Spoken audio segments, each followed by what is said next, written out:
Et en fait, j'ai découvert que l'islam au 7e siècle parlait déjà de sélection naturelle. En arabe, le nom de Muhammad a de nombreux noms, mais l'un des plus importants est Mustafa. Mustafa en arabe signifie celui qui a été choisi. L'idée est que depuis l'époque d'Adam, le premier être humain, Dieu a sélectionné à chaque génération le meilleur de tous les descendants d'Adam. Il y a eu une sorte de sélection naturelle d'une génération à l'autre, jusqu'à ce qu'il choisisse à la fin le meilleur des meilleurs des meilleurs, et c'est le prophète Mohammed. Et il l'a choisi pour lui donner sa parole, la parole exacte de Dieu, et il a bien sûr choisi pour être le prophète qui apportera à l'humanité la plus belle de toutes les révélations, c'est l'islam.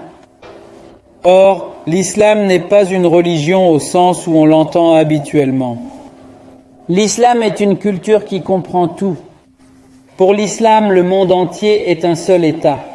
Dans la sourate 61, que Dieu a envoyé Muhammad avec une vraie religion, avec le bon message, avec le bon chemin, ce qui signifie qu'il n'y a qu'une seule vérité.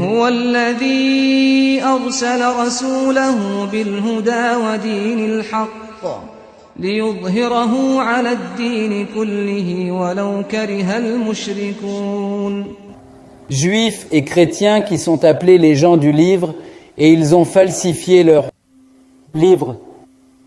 C'est pourquoi Allah a dû envoyer un autre prophète, un prophète moderne, qui devrait apporter la dernière parole de Dieu et la seule parole de Dieu à l'humanité. C'est le Coran.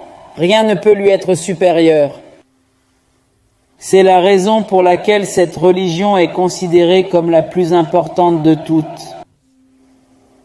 En arabe, on dit